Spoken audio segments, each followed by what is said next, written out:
power of Chisora, but Mm-hmm. then the kind of like ring wizardry Mm-hmm. of Usyk, which is just another level. And it really just throws it up in the balance, because you've got two types of people. You've got people that think that Derek Chisora is going to just be too powerful for him Mm-hmm. and just put the pressure on him. And then there's other people that just simply think that Usyk's going to box his head off. So Yeah, it's a difficult one, isn't it? it is. It is. I'm just I saw that how long we were recording for. I didn't even know you were recording. I kind of just pressed it at the start. Nice. I thought I'll throw you off. Yeah, just for sure. I'm like, I just saw it. I'm like, oh, are we on now? It's too funny. So yeah, I mean, as far as that fight, it's an interesting one. You know what I mean? Looking at it, and I guess now kind of focusing in on the boxing talk, I kind of don't know what to expect with that. I know Usyk has such a reputation, obviously, for being such a superb boxer. And the problem with that is, if you're keeping that in your mind, you have to look at always like the last performance. And obviously, they haven't had as many performances as we would like at this point. Obviously, everyone's Exactly. on a standstill and everything like that. But I was there for Usyk's last performance, which was just last October, 2019, against Chaz Witherspoon. Yeah. And, you know, he won by, I think it was, you know, technically it was TKO in Yeah. 7, but I wasn't terribly impressed with it. You know, he did what he was supposed to do against the guy that was a last second replacement. Tyrone Spong was supposed to be the opponent that night and then popped dirty for a test. So you would have expected that a guy like Chaz Witherspoon, who's been on the couch for a while, that Usyk would have looked a little bit crisper. And when I say that, I know I might be being a bit of a harsh critic, but he was getting punched. He was getting hit by Witherspoon, which surprised me. That I thought he'd be a little bit more elusive in that Yeah. fight, and he was just getting tagged. So that surprised me that he wasn't quite as elusive. Not to say that he necessarily should have taken a guy out like Witherspoon earlier than 7, but just a little bit getting hit a little bit more than I was used to. Yeah, I've got to agree, because like you say, he didn't put his best performance Mm-hmm. in that night. Mm-hmm. But then you kind of wonder, you know, was there other factors that stopped him from performing how he would have usually? Was it the fact that he was a last minute replacement? All of these factors throw it off. And I think that's why people, and I agree that you should never write off Chisora or any heavyweight boxer for that instance. I mean, we've seen it happen a couple of times. Obviously, the Povetkin Dillian Whyte fight recently with the huge punch to knock Dillian Whyte out. I mean, you never know, and you can't write anyone off with that much power. And we know Chisora has that power. But like you say, if Usyk's actually on his best performance, will he be more elusive? Will Derek Chisora actually be able to walk him down like he probably is hoping to? Mm-hmm. And that's the question that it brings, doesn't it, at the end of the day? Will he be able to catch Usyk? Will Usyk actually go in there a little bit edgy and not be as elusive as he should be? And will he get caught? Yeah, it's a really interesting combination of fighters. And I think you have to say that anytime you throw Chisora in the mix, because he's not to say that he's been erratic, but when you look at just like the numbers, you never know exactly what type of performance he's going to put forward. I mean, he's always a tough guy. He's always a strong guy, but he's definitely showing weaknesses where he's able to be knocked out and he's there to be hit.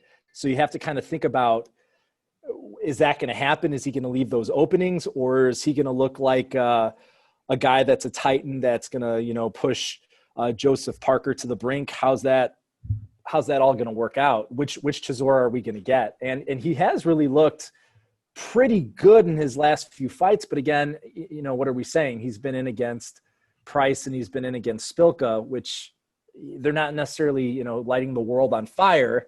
So what do you do with that at this point? I'm not quite sure. He's 36. He's been through the wars. I don't know how much that plays a role in it. But yeah, I think it's going to be if we're going to do a prediction, I think Usyk's going to have to win on points on this one. I just don't see him putting Chisora out. Not to say that I don't respect his power, but I just don't know if it's got the same, or it's going to have the same impact at heavyweight as it did at cruiserweight. Yeah, I think absolutely. I think the way that Usyk moves is fantastic, and I think that's what's gonna, hopefully he can use that ability to stay away from Chisora's power. And Chisora, obviously, he can punch, and he can also absorb a lot of punches.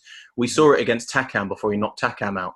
At one point, Chisora was actually on the ropes, purposely soaking up the punches, and he didn't want to come off the ropes. There was actually times where he had the chance to, and he kind of eggs Takam on to come forward and keep throwing these punches at him, potentially to actually wear him out. And then he comes out into, the round where he knocks him out and actually lays him out. The ref lets him carry on, and then he just throws another big straight right hand and knocks him out, and that's the end of the fight.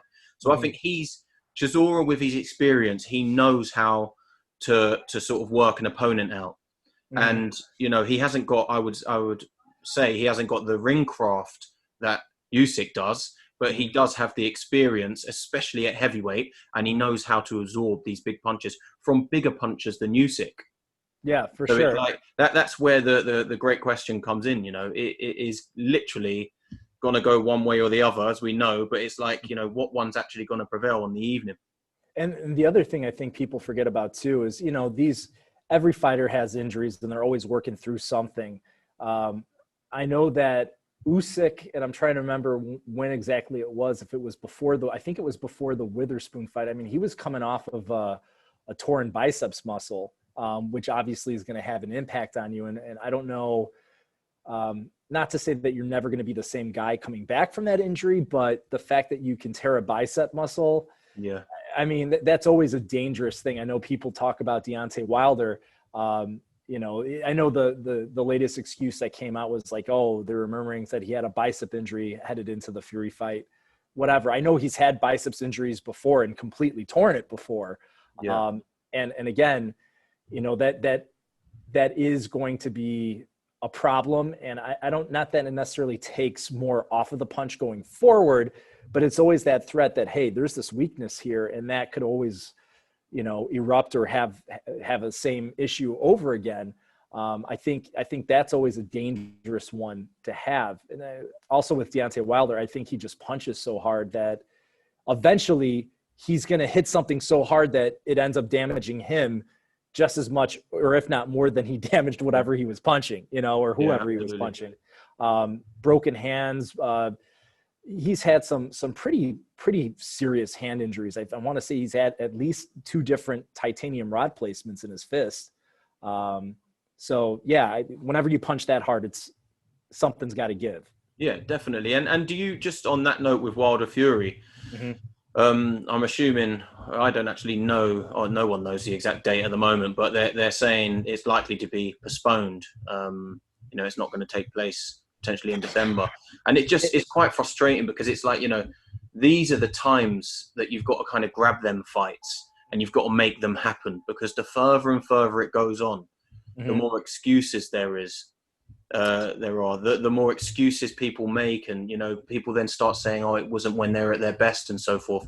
So I kind of feel like these athletes, as Chisora and Usyk are actually doing now, they've got to adapt, and they've got to accept, unfortunately, that it might not be in front of crowds, because if they're waiting for crowds, it could be well into 2021 that we actually see these fights take place. And it's frustrating, because I feel like they need to happen now. They can't keep waiting and waiting to fight. Obviously, they both need to be healthy, but the whole thing with the crowds and so forth, I know this obviously comes down to money a lot of the time. And the fact, don't get me wrong, I know that they get a lot of their energy from crowds, but I feel like everyone else has had to adapt. They have to adapt to give the fans the fights that they want, I believe, anyway. Yeah, I think it's a very interesting question. From everything that I've seen and that I've heard, specifically coming from Bob Arum, is that he plans on having it at the Raiders Stadium in Las Vegas, which I think it can hold something like 75,000 people, but he wants to have it reduced to 15,000 people so that they can still socially distance it. Yeah. And if that's plausible and they can make it happen and they can do it safely, then, you know, I think that would be a big step forward in possibly bringing back live boxing bouts to fans and the business of, you know, more premier bouts. Because even though if it's a 75,000 seat stadium, and I don't know why that number's sticking in my head, I just recall hearing it. Maybe it's more, maybe it's less. I'm not entirely sure. But even if you brought 15,000 fans in for a fight, if you were normally having it at the MGM Grand Garden Arena, which is a much smaller venue, I mean, you're bringing in, you know, probably similar numbers to what that would have been. You know, they've never had like giant arenas for Vegas. It doesn't quite work that way. It's more like a smaller number, but higher ticket price Of course, for a fight like that. I mean, you know, some of those tickets that were going for Wilder Fury 2 were crazy numbers that people were paying for those tickets. So you might be able to replicate that with 15,000 fans. Not entirely sure. And people will go.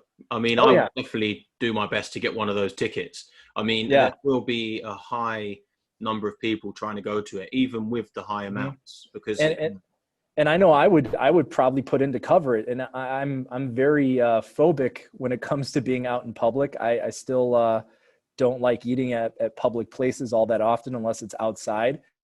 But if you tell me that, you know, you're doing it in a safe way and there's some distance there and you're taking protocols and obviously it depends at what we're seeing numbers wise, what's going on with this whole thing at that time too. You know, but I still see the trend hopefully being to where we can get that point. You know, I would think that I would put in for it. Here's the thing that gets me as far as like looking at the media, the press row that they had covering that fight live, they had so many members of the press put in to cover that fight. And I'm talking about the second fight between the two of them, that they couldn't accommodate all of us in the arena. Basically, it was if you're doing live coverage right then and there for a publication, that's who they tended to let in. And I was let in because I was covering it for Fansided for the recap. But if you weren't doing that and you were just kind of like a video presence and you weren't necessarily doing anything with it live that night, then you were kind of in the media room and you weren't sitting ringside. And it wasn't even ringside. They had us up against the wall because there were so many riders that came in for that fight. It was, and we were packed like sardines. I mean, there's no way that would fly now. I mean, I was like basically hugging Steve Kim. I mean, it was crazy. Yeah. We won't see that anymore. We won't see that anymore. That's what I found quite strange, the way the world's just flipped. And it's like even handshakes now, it's a bit like taboo. You shake someone's hand and you think, oh, should I have done that? It's really strange. Yeah. No, it's crazy. And I know that like that night, you know, two guys that I didn't have necessarily much experience with, I think it was Peter Kim and or Steve Kim and Peter Khan, I think was the other one that was on my other side, at least for part of it. A lot of us rotated spots, but it's like, you know, we were all like that together. So by the end of it, we got to know each other quite well. Yeah, your best friends. It's hard. Yeah, right. So it's hard to imagine that type of scenario again. And if I would think that a lot of writers and media people would still put in to cover that fight because, hey, this is the business. You know, if there's a major fight, everyone wants to be there, and especially you've got that allure that it's the first major live fight during the pandemic era. What's this going to look like? That might make it even something that people want to go to even more. I don't know. Absolutely. I didn't think of it that way, but you're completely right. Because obviously we've had the Matchroom Square Garden fights, you know, that Eddie Hearn put on in his backyard. I don't know if you watched any. Did you watch the Povetkin Whyte fight? Did you? Oh yeah, I watched it. Yeah. Even though the time difference is, you know, obviously it was way earlier here than it was there. But I watched it. Yeah, it was I mean, I think he done a great job putting that on. And sure. you could tell that was the sort of the everything they could do with the situation they done properly, and they didn't cut corners and everything. But it just isn't a stadium, is it? It just isn't that sort of that buzz and that atmosphere, even with 15,000 fans in a 75,000 capacity stadium. Mm-hmm. That will be a buzz for the fighters, which is, I know what a lot of them are chasing. I said earlier, a lot of the time it's down to the money and the energy. But if they are used to spending their whole career fighting at the O2, like Chisora would be, for him then to fight with no one there, it would be a huge a change for them. So I have to take that into consideration as well, and that's why I'm glad that they actually made the fight now. But yeah, the Whyte Povetkin fight was huge. I mean, I was in shock. I'm a huge Whyte fan, and I was sitting there, and when he got knocked out, I was just shocked because I didn't expect it, especially after the fourth round. After the fourth round, when he's bossing the fight, he done everything he needed to do, and then he just took that punch from the gods and just he didn't stand a chance of getting up. And you looked at Povetkin and could see he's actually shocked himself. That's what threw me. I mean, I'm looking at Povetkin thinking, what's going on? And then, he's even looking around and looking down at Dillian and realizes what he's done. And then they start cheering and everything. But I think it was so strange to see that happen. Such a big, for me, iconic moment that we'll probably always talk about throughout sort of the history now, as you do with all the big fights back in the day. And it's like that was done with no crowd there. It's so strange. It was like it was empty. You could just hear the Russian team screaming and chanting, and they're trying to get the flag, and the security are trying to stop them from getting the flag. See, I think the reaction for me was a little bit different, and maybe it's just it's as simple as just spheres and locations. I've never been incredibly high on Dillian Whyte.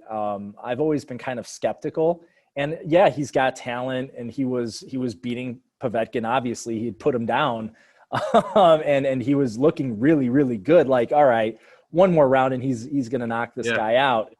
But even before the fight, I always respected Povetkin for his ability and his power. And even older, I assumed that Dillian Whyte was going to win. I wasn't going to put out an official prediction thinking Povetkin was going to win that fight. But I always thought that there was always the danger there, that he's a dangerous, dangerous opponent, even at 40, I think he is 40, or is he 41? I think maybe just over. Yeah. So even at that point, I always thought that he's always kind of a dangerous guy, and he can always pull out maybe one of those magic punches, and especially with heavyweight.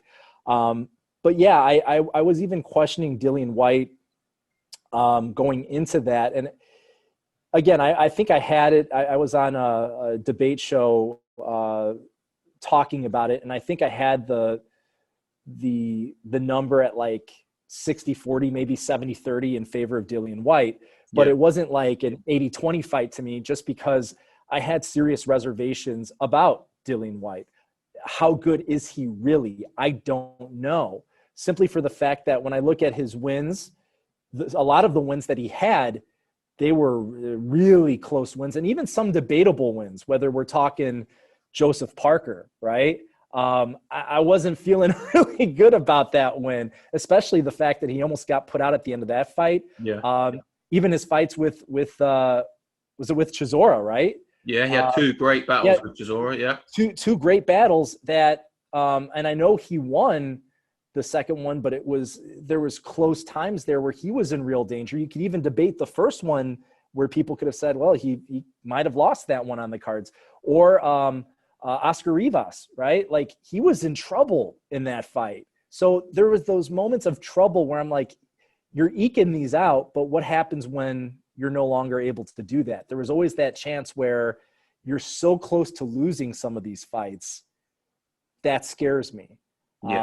And that's what always scared me with him. It wasn't like he was putting a huge separation between himself and Parker, or himself and Chisora, or himself and Rivas. There was always very slim margin for error there.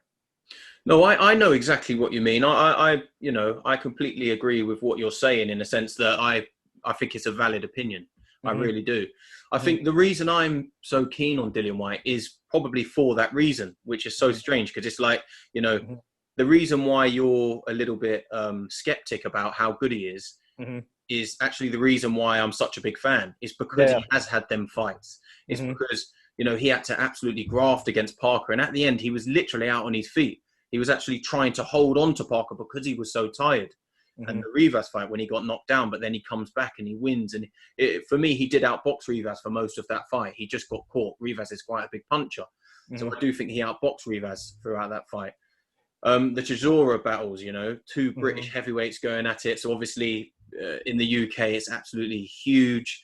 And the first fight, I'm with you, it was actually very close and it could have went either way. I think a lot of the people had Chisora winning that. And then the second fight, where there was a little bit of a heated, you know, build up to the first, the second fight when he knocked him out, it just put him on this pedestal where everyone was like, you know, this guy's a real warrior. And he is a real warrior too. Yeah, you know. Absolutely. That's why I like him. And don't get me wrong, I'm not taking anything away from someone like Joshua. Yeah, who's done everything the same way. He got beat by Ruiz and come back and won. And that's what builds respect from me for the heavyweight boxers. Is I don't want to see them just have that really simple guide through the heavyweight division and then for them to sit at the top. I want to see them in battles, you know. I want to see them in fights. Oh, yeah.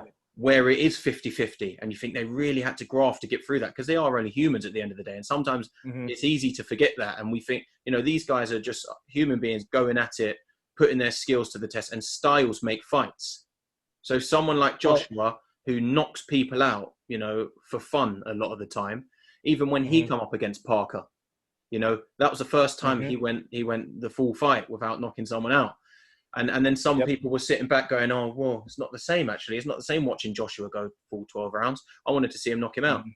So it just comes down to what you want to see. And I think then, you know, Joshua then started to be seen as more of a skillful boxer than just a knockout artist. Because even against the second fight with Ruiz, he really sort of had to sort of work on the back foot, keep him behind the jab. You know, there was a couple of nerve-wracking moments simply because we saw Ruiz knock him out the first time. So the second time, whenever he got caught, I think I was watching it in sort of this quite a large bar with loads of drunk people. So as soon as he took a punch, everyone was sort of, you know, everyone was worried because they were worried about Joshua's chin. Yeah. But it's all leaving their legacy, isn't it? And I think this will just be like a speed bump in Dillian Whyte. I'm hoping, as a fan of his, that he does the job. But I am one of the people that wrongly wrote Povetkin off. I really did. I really didn't think he stood a chance. And, you know, I got behind the Dillian Whyte team, and, you know, I really wanted him to do well. And he did. Like we both just said, the first 4 rounds, he absolutely bossed it. And then when he got caught, I just got brought back down to earth and realised that Povetkin is just not someone to be messed with. That dip and left uppercut was just absolutely timed perfectly. And it just showed you exactly why he's still fighting at this age. It really did. Yeah. I mean, it's I even though he got taken out by Anthony Joshua, I thought he looked pretty decent for moments before that knockout Povetkin did against Joshua. That I'm like, hey, he's still got the ability. Did he get caught? Did he get taken out? Yeah. Is there a good chance that even in his prime that would have happened against Joshua because Joshua is Joshua?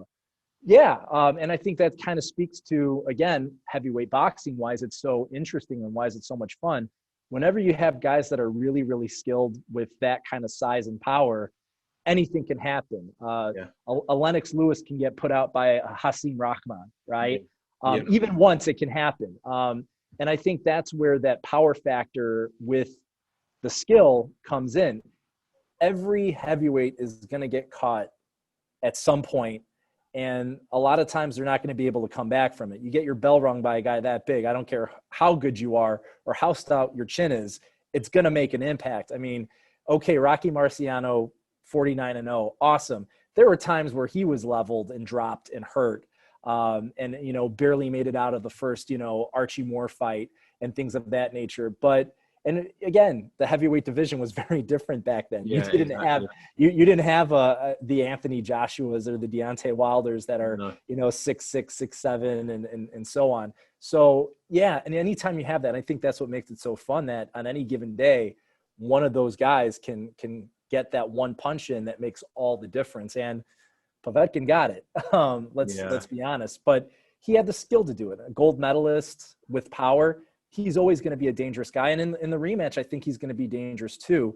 I think in that fight, looking ahead for it, I think that he's going to be a lot more cautious, probably going to box a lot more, try to stay at the end of his punches, not give up that distance between the two. And maybe it just serves as a reminder to him, like, hey, respect this division because you never know what's going to happen. And if he's as good as we all think he is, I think he'll learn that lesson and implement it in the rematch.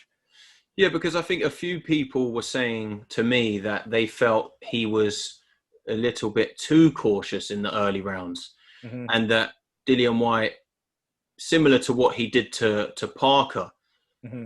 he kind of bullied Mm-hmm. his opponent, and maybe he was a little bit too cautious with Povetkin. So this is the question that I've been asking myself: Mm-hmm. should he go in there and be very aggressive? Obviously, try and take away that worry and hook, and now worry and uppercut that Povetkin was known for, Mm-hmm. and is known for now. Or should he box a little bit more, stay behind that jab a little bit more, and try and go through the paces a little bit? Because I think now he knows what Povetkin can do. Not saying he didn't know it before, but I think he was so confident with his ability, he didn't see it as such a threat. Mm-hmm. But, how do you go into a fight so soon after and not act cautious, Mm-hmm. for the opponent that has just really, really sort of knocked you out cold? How do you go into that fight confidently, not worrying about getting knocked out again? Does he go in there and just really tries to be the aggressor and, take away the sting from Povetkin straight away? Or does he box and potentially, again, go into the later rounds, but then the worry is there for all of those rounds that he's going to get knocked out again? That's the question that really sort of plays on my mind and worries me. Yeah.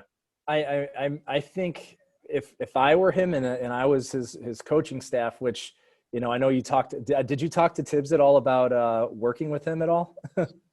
Very briefly, but because Yeah. I was there for Johnny Fisher, I didn't go into it too much. Got you. And the other thing is, obviously, I don't know how they actually ended. I know there was rumours that Dillian Whyte got his lawyer to message Tibbs, Yeah. and he didn't tell him face to face and things like that. But it's not for me to say, so I didn't want to bring that up and potentially get his back up. So I just Yeah. stayed away And from that question. I always see that, and I think that, there's obviously a story there, and not to say that that was a deciding factor or it had anything to do with what happened, why it happened. But whenever you have your training camp in flux, there's always interesting things that go on. And I think the personal lives of boxers, whatever's going on emotionally with them, impacts up here, and whatever impacts up here can have huge consequences in the ring. And I've talked about this with numerous boxers that, like, hey, we like to look at the X's and O's and records and past performances, but you never know exactly what someone's going through at the moment and how that's going to impact them in their profession. Yeah. And I think that's incredibly true for boxers, that we can see a lot of times that their personal lives affect them greatly, which is why they do lose fights. You can go into Sugar Ray Robinson's career and see where he had some real emotional issues going on, or he was having he got too lazy, and how that ended up impacting his later performances. He lost fights he shouldn't have lost because of what was going on in his personal life. And I think that can impact a boxer too. So I'd be interested to hear exactly, because they've both been kind of quiet about it, other than I just got a notice and things happened. Yeah. What was going on there? And I do, not to say that I have anything against who he brought in. I think that one of the best moves that he did was bringing in, Dave Caldwell, who I have tremendous respect for. So when I heard that, I'm like, that's a good move. Like, I like Dave. He's a smart guy. He knows his stuff. I think anyone that Dave works with, he's going to make them better. But yeah, whenever you kind of make a big shift in training, I always ask why. Why did you do it? And what prompted it? And what's replacing it? And I say what instead of who, because what's the training regimen that's taking place of it? What are you being told that's taking the place of it, of what you were hearing before? And are you trying to change things that don't necessarily need to be changed, or are the things that should be changing not being addressed? I don't know. And that's where I would love the answers to some of those questions. Yeah, I mean, I saw something on Twitter. I can't remember who actually posted it, but it was something about, a good coach is going to listen to their fighter, but they're also going to be in charge. They're also going to, make sure that the fighter knows what they need to change. And then you've got coaches that perhaps might go in there and maybe for their egos and for the sake of just getting on and not losing that job, just keep it quiet and maybe only say little bits and keep back the truth to what actually needs to be changed with that fighter. I think from meeting Mark Tibbs, you could just tell he's such a great character, and he was so welcoming. And, even when he was doing pads with Johnny Fisher, you can see that he knows his stuff. Everyone does. That he took Dillian Whyte to where he was and where he still is. And he was just a great guy. And you can see the knowledge and the respect he's got in that gym, because it wasn't just Johnny there that day. There was a few other fighters like Harvey Horn, who's the European flyweight champion, a couple of other fighters as well, Charlie Duffield.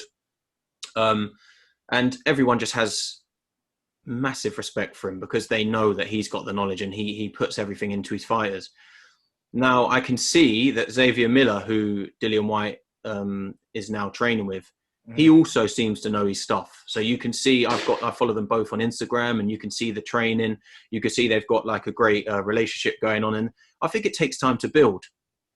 It's difficult. You can have a good character, but it's going to take time to gel, like anything, isn't it? It's like when a new a football player joins a new team, you have to gel with a manager, and sometimes it does take time. Well, and there's so many reasons for a change, or why a fighter feels they need to have a change. And I mean, it happens all the time, and not because of a loss. It happens for all sorts of different reasons, as we saw either with Dillian Whyte, shifting trainers before his Povetkin fight. We didn't really see it coming. But there have been other things too. I know Josh Taylor was just talking about why he decided to move to Ben Davison. And then I just read someone just switched from Ben Davison to someone else. Oh, really? Oh, yeah, there you go. So you just don't know why, do you? And that's the question, isn't it? Yeah. Why is someone leaving? Because if something might be great for Josh Taylor, like you say, with the other gentleman who may have left, he might have saw something he didn't like. You just don't know, do you? And I completely agree with you that we can't see and we wouldn't be able to tell what's affecting them mentally. And him changing, I completely agree with you about Dave Caldwell. I think he would have been a great addition to that camp. And I think Xavier Miller and Dave Caldwell together, that's a lot of knowledge right there.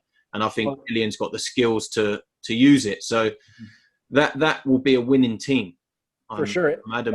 And I think that Caldwell was brought in relatively late in the process. I don't think he was really there from the beginning. He was kind of like... Yeah, he wasn't. He definitely wasn't in Portugal, because I was keeping up with all of their training. Yeah. All of the posts that they were putting up, and I didn't see Dave. I think they literally brought him in last minute just for his knowledge. Yeah. And to sort of be there in the corner with them. And I know sometimes people say, there is something to be said about too many chefs in the kitchen type of thing. You don't want too many voices in there. But I just don't see that necessarily. It also depends on who are you talking about? To me, when I look at Dave Caldwell, and I really don't know Dave other than what I've seen and heard and everything, it just seems like he's such a down-to-earth guy that he can roll with anything, and he's always going to improve whatever situation tenfold. So I think having him in camp earlier, maybe from the beginning, I don't see how that can't do anything except for help a fighter, Yeah, absolutely. And I think that might have been a small reason that I heard Mark Tibbs and Dillian Whyte parted ways. And it's because Mark Tibbs has a family, a young family, and he didn't want to base himself fully in Portugal through the camp. And I think that could have sparked something, but it's just rumours, isn't it? I don't like to speculate without knowing facts. And really and truly, I honestly don't know the exact reason, but that was one of the rumours worth pointing out, that I think it was something to do with that. And again, from following Dave on Instagram, again, I don't think he is in Portugal either. I think it's Xavier Miller, Dillian Whyte, and the sparring partners and the team. So I don't know what they're changing. I don't know how they're going about it, but he had a fantastic camp. He looked great, didn't he, on the scales and so forth? He did. And especially much improved than the walk fight, which Absolutely, everyone. Saudi Arabia. Yeah, he Yeah. was quite heavy for that. So he come in and he was in fantastic shape. So no doubt he wanted to get straight back in the ring because he's Mhm. you know he's there. And like he said right after the fight when he was asking Hearn for the rematch while Hearn was getting interviewed, it's like this guy's on it. He wants to Mhm. fight straight away, and I don't blame him because he had that camp and he wants to carry on, doesn't he? He wants to carry on the momentum Mhm. rather than waiting another 4 months. Mhm. Something comes up. He wants to get that mandatory back, so then he can fight for the title sometime next year, hopefully. But Yeah. for a guy who's had that journey to lose like he did is a massive, massive hit. So huge respect to him for actually coming back and saying, "I want the fight right now." That's why I'm such a big fan. You could probably tell because Yeah. of that, though, Jeremy. It's just purely because the guy could have sat there. He could Mhm. have sat there and kept taking the smaller opponents and taking the fights he knew he could win.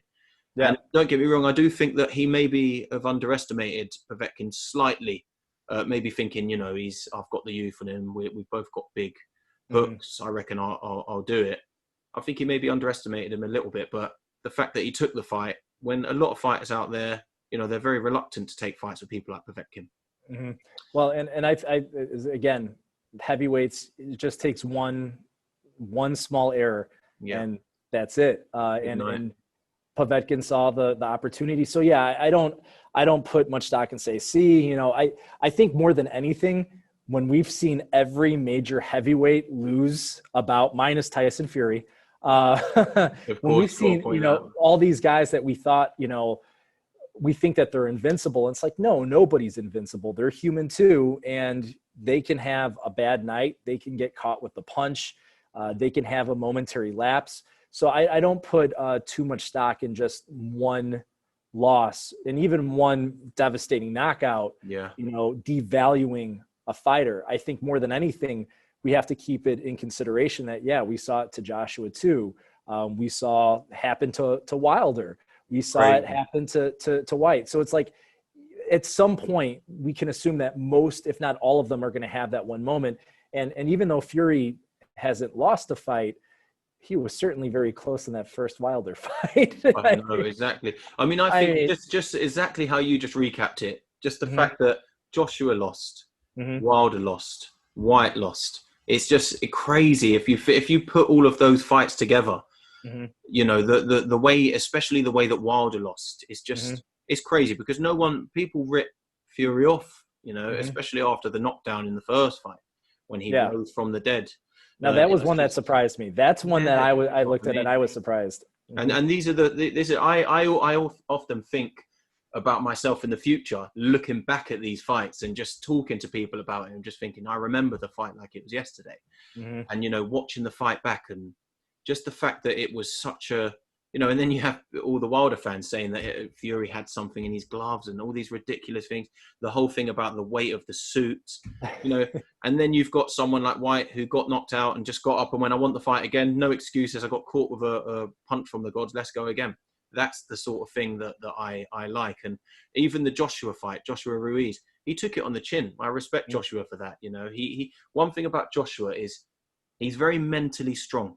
Mhm, He really is mentally strong. If you think about the pressure that man's had on him mhm. since he was a younger guy coming up in the heavyweight rankings. I remember going to watch Froch Groves in Yeah. Wembley, and Anthony Joshua fought, I think, second on the card, and there was hardly anyone in the crowd. I accidentally got there really early because I completely mistimed my journey.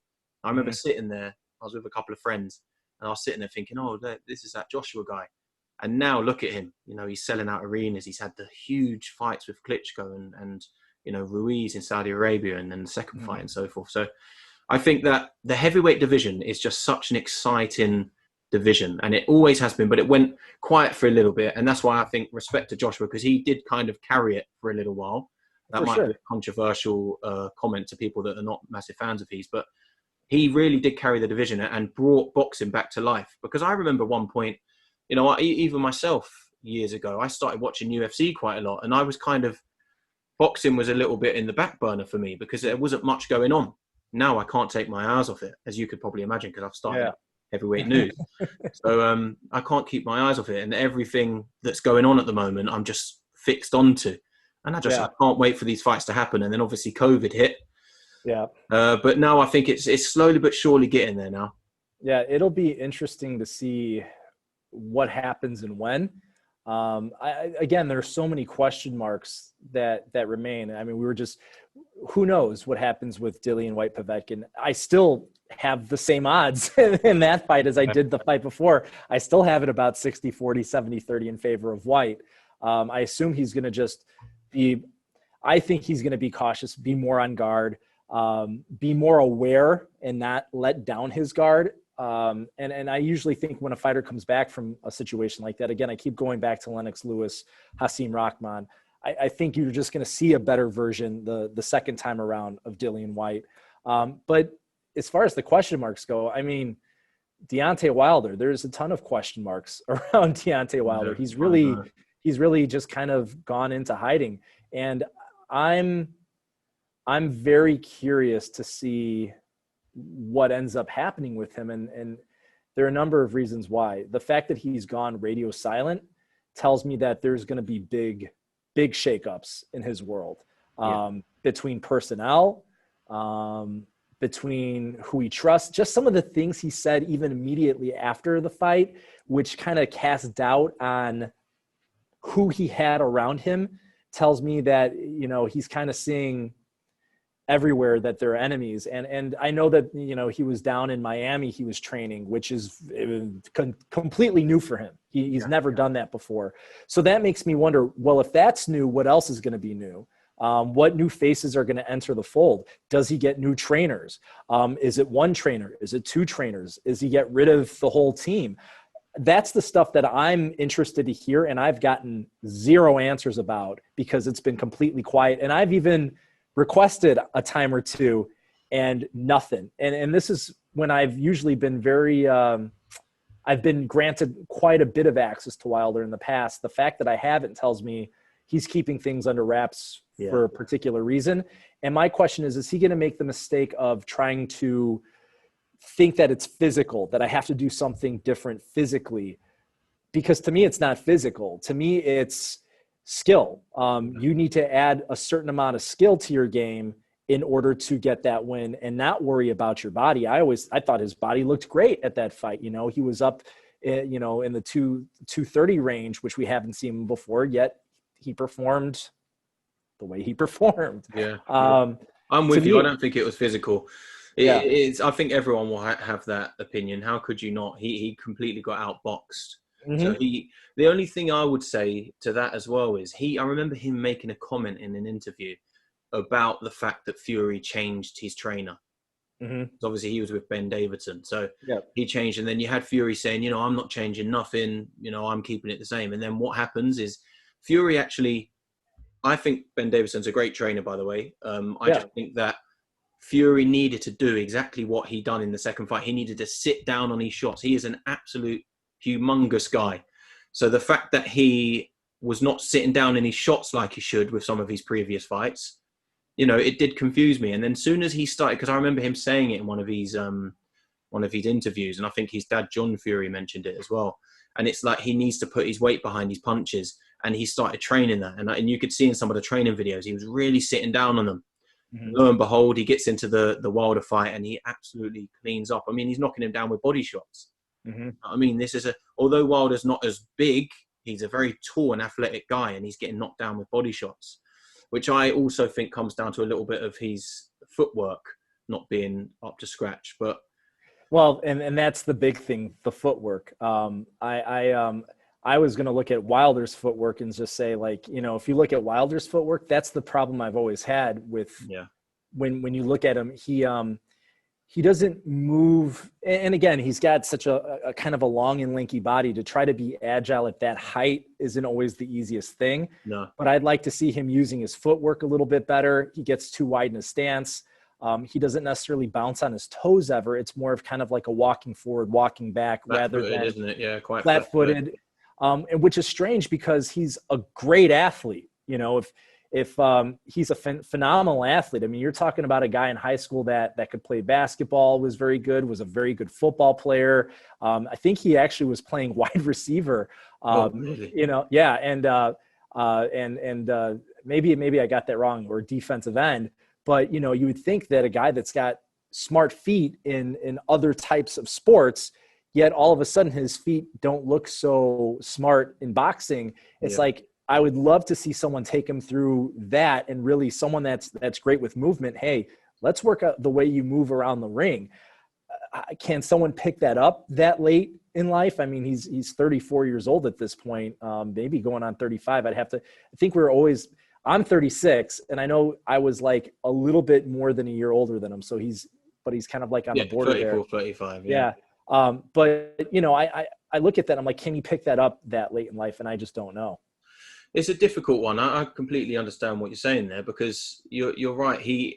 Sometimes when I see Wilder fight, even in the fights that he wins, I sit there, I think, how is he winning so many fights? And you know, you see him when he's trying to finish an opponent and he's swinging his arms. Yeah. You know, his fights are not even coming in. His punches are not even coming in from his body, which gives you the power. Which all of these sort of, you know, great athletes and boxers learn from basics. You know, you don't swing your arm from out here; it comes from the inside and close to your body, and your momentum of your body is giving you the power.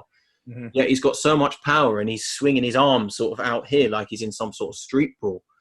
But then you look at him and go, "But you are winning, and you've got a fantastic record. So, you know, you're doing something right, and let's just let him get on with it." That's probably what his coaches were probably thinking as well. You know, let's let him get on with it. But then he come up against Fury, who's just a different breed of fighter. And like his dad always says, I don't think you're going to see someone like him for a long time. However, we spoke about this before, Jeremy, and you said, we want to see if he can do it again. Yeah. Just one night. Was it, and obviously he's got the skill to do fantastic performances, like he's done fantastic performances, but even in some of the pinnacles of his career before that moment, we didn't see him look like that, you know? No, exactly. And I hate to say that if we're going to look at like before the second fight with Wilder, if we're looking at the top of his career as the Klitschko fight, it was one of the ugliest fights I've ever seen in my life. That was not a pretty fight to watch. Like, no one's going to go back and say, you know what? I want to go back and watch the Fury Klitschko fight because it was a thing of beauty. Everyone's going to watch that fight and go, that was a horrible fight. It was ugly. It was disgusting. It wasn't a good fight. He did everything he needed to do to win, but no, it wasn't aesthetically pleasing. That's for sure. The thing is, when he fought Wilder that second time around, he did everything 100% perfectly on that single night. I can't imagine him looking better than that, because it's difficult to imagine that. It really is. I'm with you there. I think everything just came together so perfectly for him on that night. Not to say that he can't perform well again. It just seemed like he had a certain magic. And if he can keep that going, and again, I don't think luck had anything to do with it. I just think he got it mentally, physically, emotionally. He was hitting on all cylinders. Can he keep hitting on all cylinders? As we talked about, there's got to be some break there. Something's got to give eventually. It always does with most fighters. Yeah. When's that going to happen? Or does he do what he wants to do and then retires before it happens? I don't know. You know, that's the part that remains to be seen. Exactly. And I think maybe it depends when Fury Joshua fight. I think that's going to be, I reckon Fury will end up taking that as his last fight. And who knows who's going to win that, but that's just another huge heavyweight bout that could happen in the future. But we're running out of time now. I could talk to you all night, and we should do this again, but I know this video is going to stop recording soon, so I better put a break on it. But Jeremy, thank you so much for talking to me, mate. A pleasure as always. Hey, and always a pleasure. And we'll do this again. There's more to talk about. Always doing it, and I love the UK and the fans and the people and the media. Some of the kindest remarks and the best and most support that I've received within the boxing community has come from the UK. And hey, man, I can't wait till I can get over there sometime. And absolutely. Well, when you do, mate, we'll go for a couple of beers for sure. I'm down. We'll talk English literature and boxing. If there you go, they go well together. Great. Take care, Jeremy. Have a lovely day. All right. Hey, you too, Alfie. See you later, bud. See ya.